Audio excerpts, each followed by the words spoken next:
Hello. Hey, everybody out there. I decided that I wanted to do just a little series on advice to from older women. I cleaned it up. Thank you. My streams will be full of children interrupting us because I am a mom. Hey, guys, can I? I'd like to say hi. Listen, I've done all my chores today, so I get to take a break. You have not done your chores today, so. Okay. Bye. Okay. Love you, Mama. Love you too. So, hi, I'm Danelle, and I am a single mom, a widow, actually. I lost my husband about 2 years ago, and so now I'm raising three rugrats, all on my own, with the help of Yahweh. And I just wanted to basically start a series of where I just thought I could give some advice, some godly biblical advice. I feel like there's a lack of elders and a lack of respected men and women of God in our world. And I know I struggled when I was looking for advice, when I was really struggling these last couple years to find truth and to,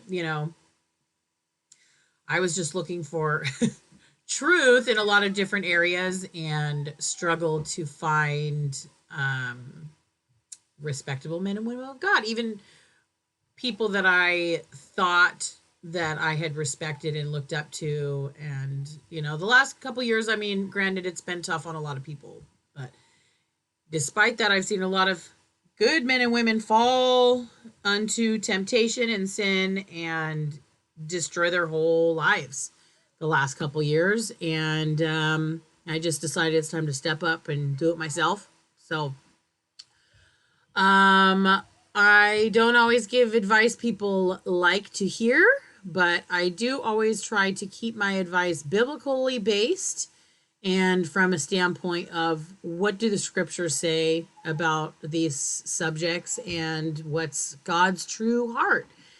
And really, we don't know God's true heart. We do have a glimpse from the scriptures on some things, but I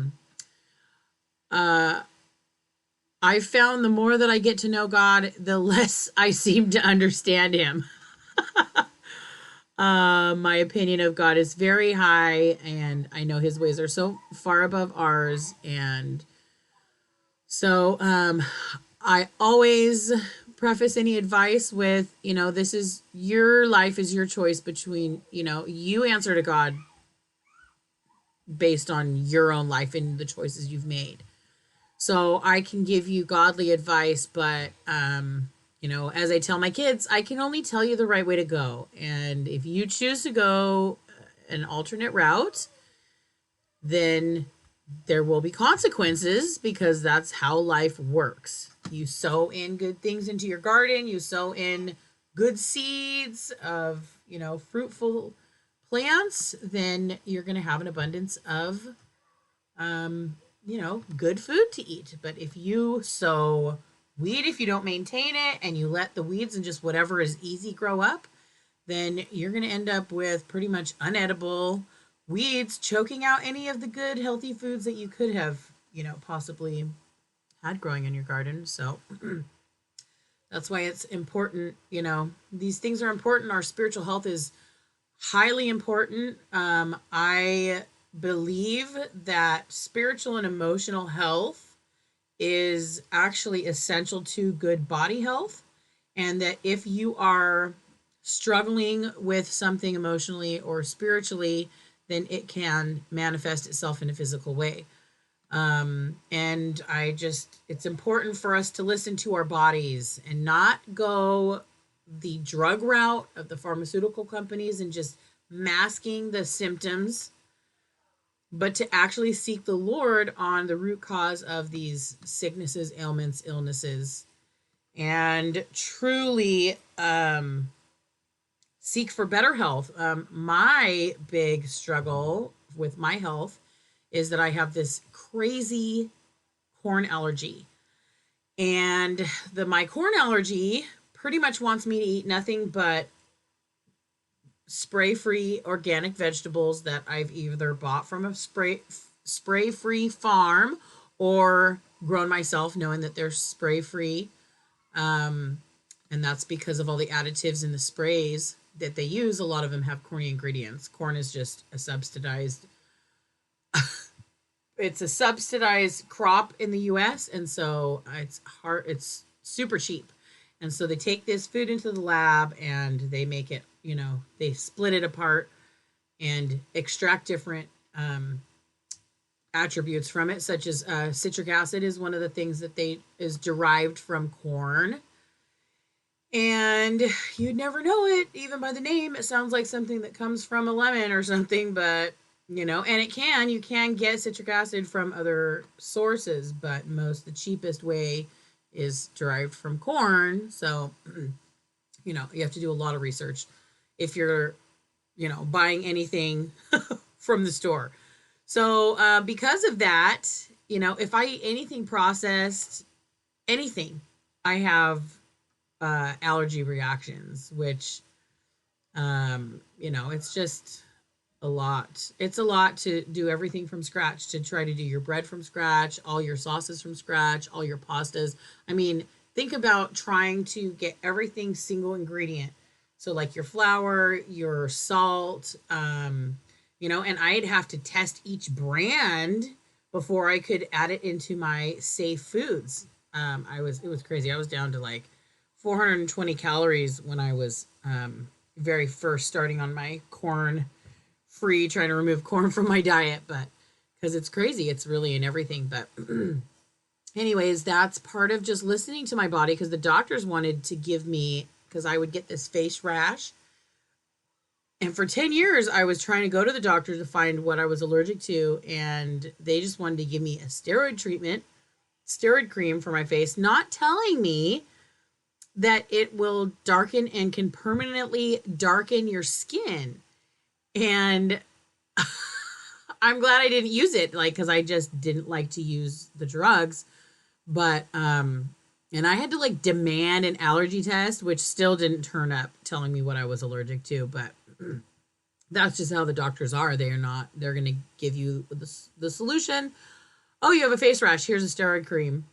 Let's not find the root cause of the issue, because once I found, and I had to do the elimination diet to find what I was allergic to, which is basically removing everything from your diet and slowly adding back in once every 3 days one type of food or one thing. But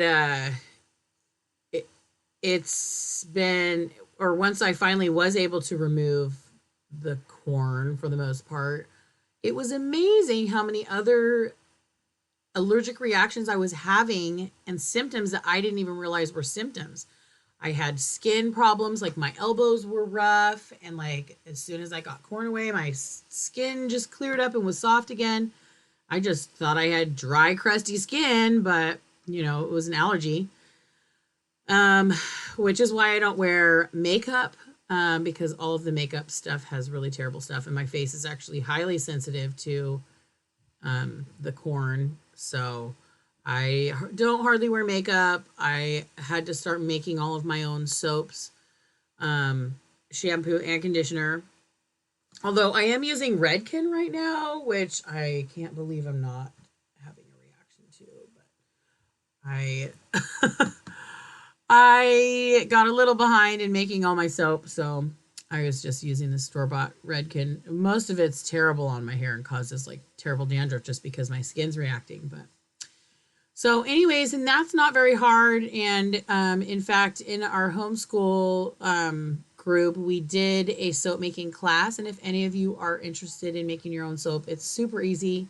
Literally, lye is the only ingredient besides your fat that you're using for your soap, which would be, I've only used like coconut butter and olive oil, but you can also use like goat's milk, fat from goat's milk.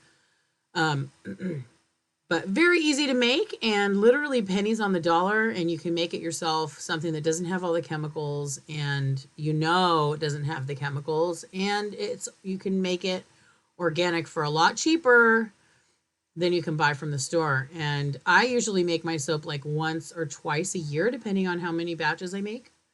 So it's not something that you have to do all the time. Um, and we're actually going to take, I tried to make a hybrid bar of like a coconut and olive oil one, and they didn't stick together. So I think I'm actually going to take all that soap because it's just kind of chunked up. In fact, I got a couple chunks. This is the coconut oil soap. The kids put like little dandelions in them, but so this stuff I'm going to take, and you can grate soap into like boiling water and basically make a liquid soap. And when I was in Mexico, that's what the ladies would do. They'd take a bar of soap and grate it up into hot water, and then they'd go out and harvest a bunch of the big aloe leaves, and they would put a bunch of the aloe in there and blend it all together, and that would be their shampoo. So there's a lot of ways that you can start being a little bit more self-sufficient and saving a little bit of money, and also learning to do things and take care of your family and be the source of some of the products that you guys need and use every day. I also make a laundry detergent and my spray cleaner, which is just vinegar, rubbing alcohol, and a little bit of soap. So, and that spray is amazing. The alcohol and vinegar spray, it kills the smell of urine, which, as I have like a 3-year-old, and if any of you are potty training, it's definitely vinegar is your best friend. It'll totally take any urine smells out of everything. So yeah, I just use that spray cleaner, and the alcohol really helps like clean grease or yucky, like it just really helps cut grease. I used to use it as a floor cleaner too, but it works for everything. I use it for my bathroom, all my surfaces. I even use it for mirrors.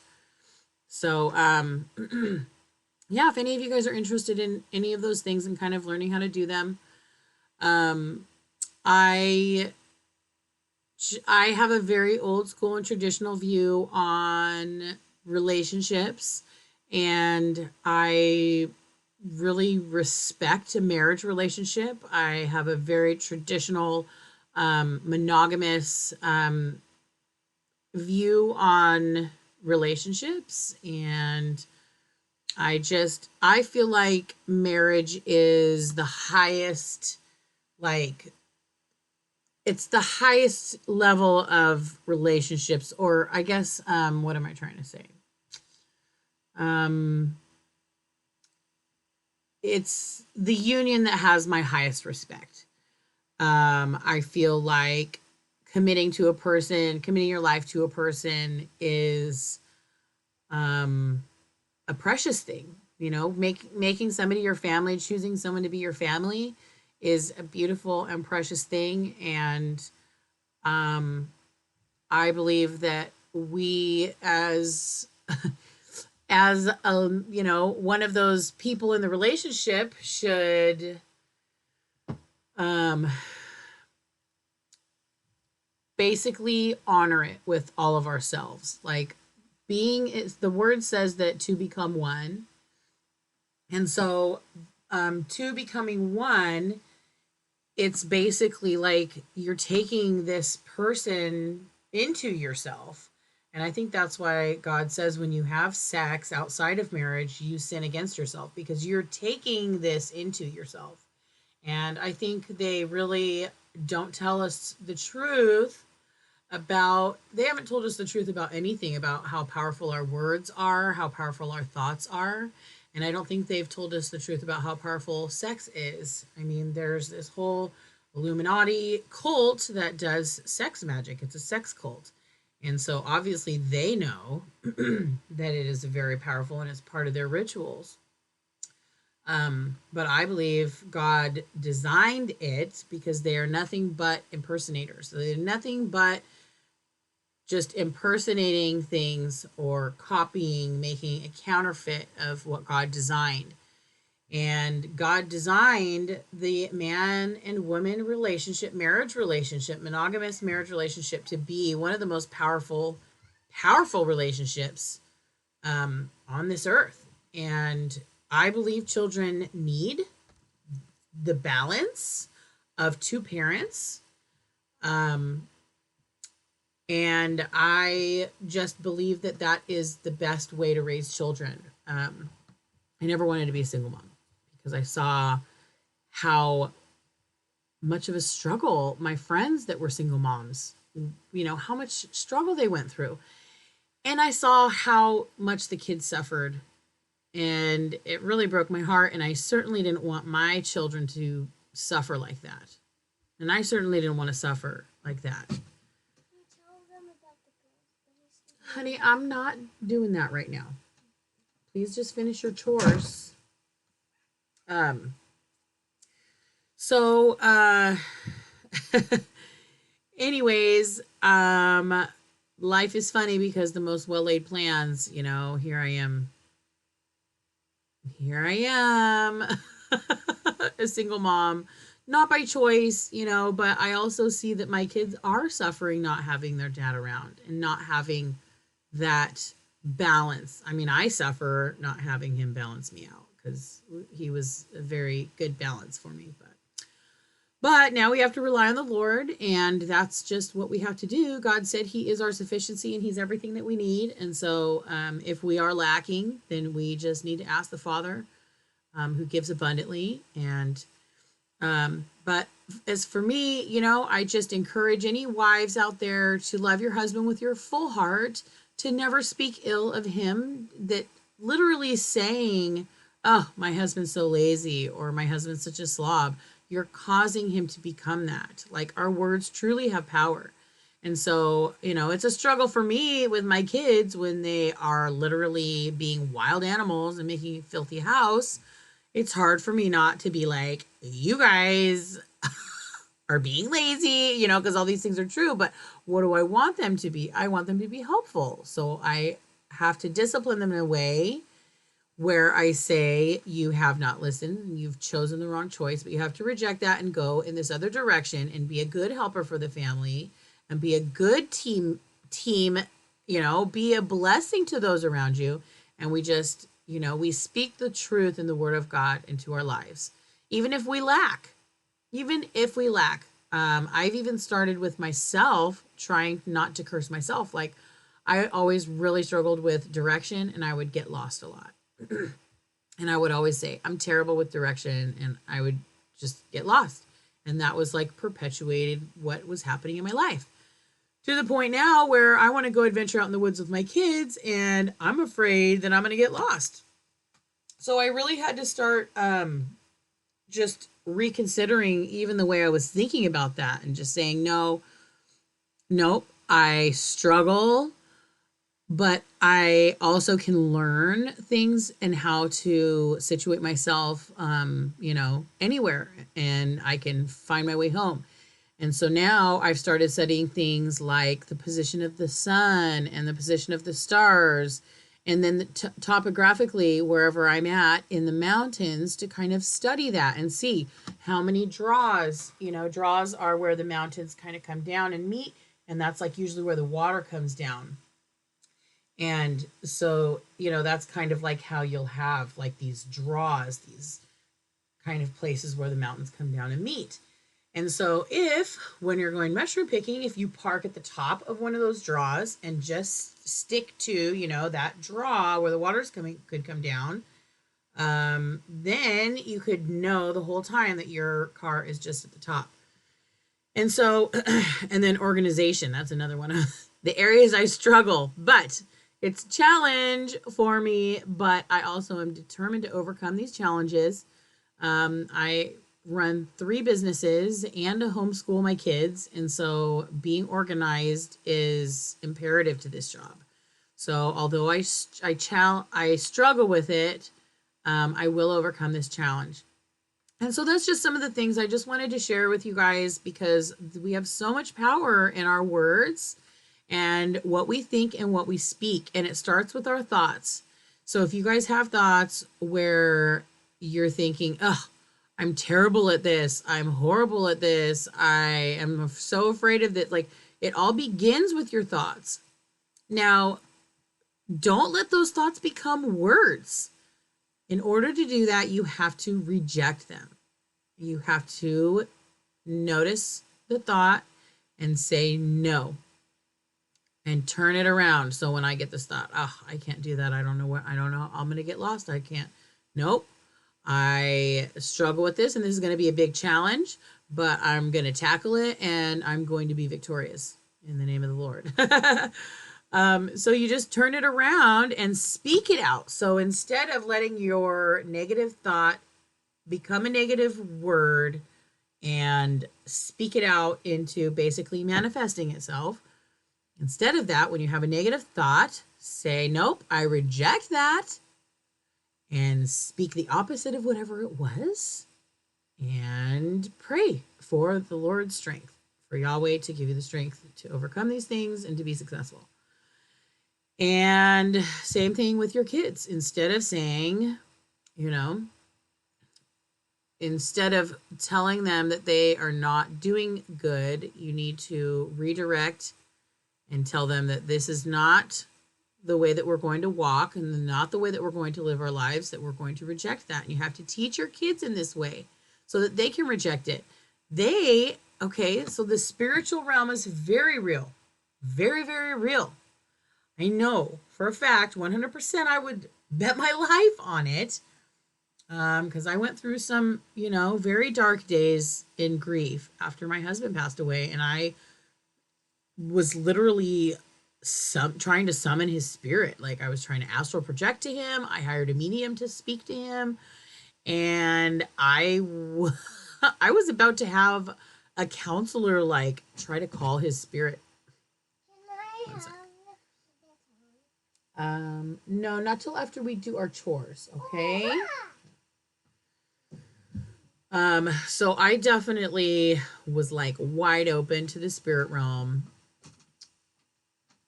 Shut my door, please.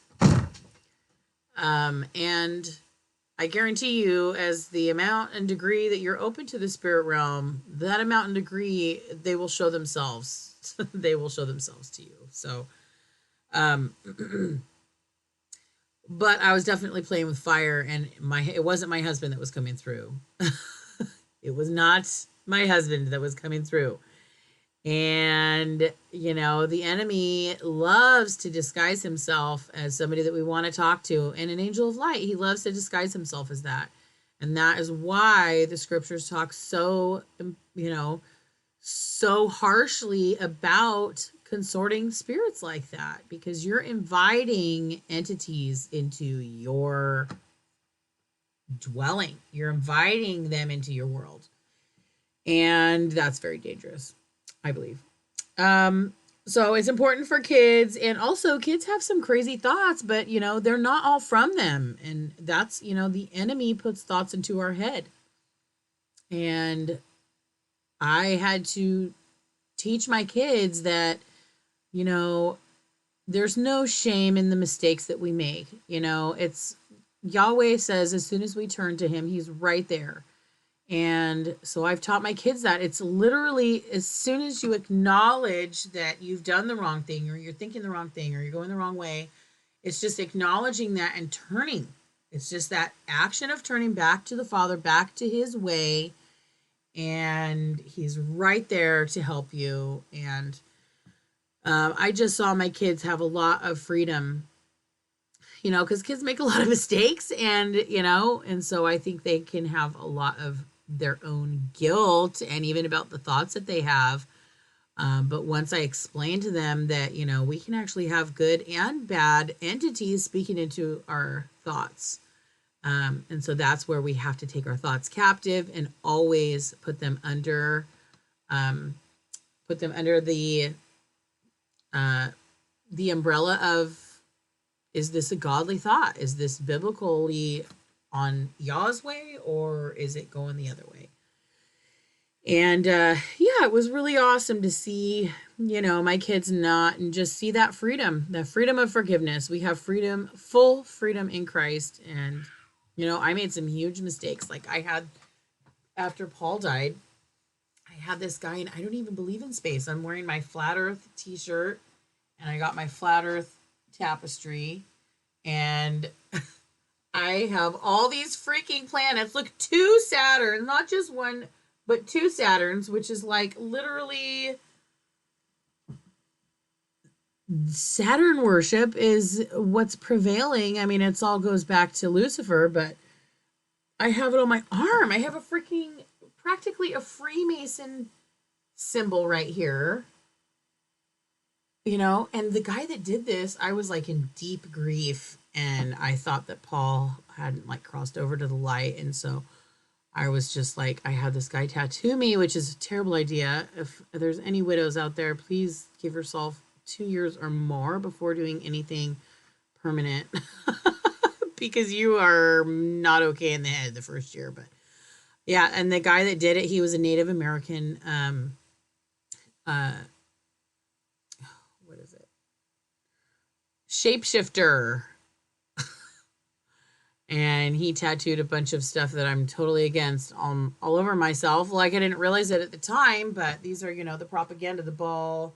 This is what, this is what the mainstream is pushing upon us. And, so, but yeah, we all make mistakes, and it's just a matter of turning from them once we know the information and not being stuck on going in down the same destructive path. Yeah, here's some of my tie-dyes that I won't do anymore. So I actually got all my UFO tie-dyes because I believe they are, I believe aliens are demons. And if you wonder about any of my flat earth information, you can take a look at some of my past videos that have the flat earth in them. But yeah, so now I'm just going in a different direction, and we are just so excited about checking out this amazing earth that God made, this enclosed system, and finding treasures all around us. And yeah, sorry this video is so long, but hopefully I'll be leaving some quick advice for you guys. If anybody has any questions, feel free to comment on these videos, and I'll make sure to answer them in future broadcasts. But I'll say a quick prayer, and then we'll head our ways. So Yahweh, I just thank you for this time, and I just pray that this video would reach the women that need a little bit of encouragement and need a friend. Just pray your protection over this video, and that you would just speak to us through your word, and that you would write those things into our hearts, into the very fabric of our beings, and let us truly become as much like that Proverbs 31 woman as possible. And would you just work into our soul like a refiner's fire? Would you refine us? And it may take a lot of heating and a lot of banging and some purging of things that need to be gone. But God, we just ask and we trust in you, and that you are making us into the most beautiful creature that you have designed us to be before time was ever even founded. And I just pray that these women would just take so much joy in knowing how loved they are by you, and that you would just be able to encourage our souls, because us women have quite a battle to fight. And so we just pray that you would go ahead of us and send those angels armies ahead of us to make our way straight and plain, and that you would truly go before us every day. Would you be our number one thing that we look to and want to glorify and seek to glorify? And yeah, we just thank you for this time together, and pray these things in your name, Yahweh. Amen. All right, guys, thanks for tuning in. Be encouraged and have a wonderful day.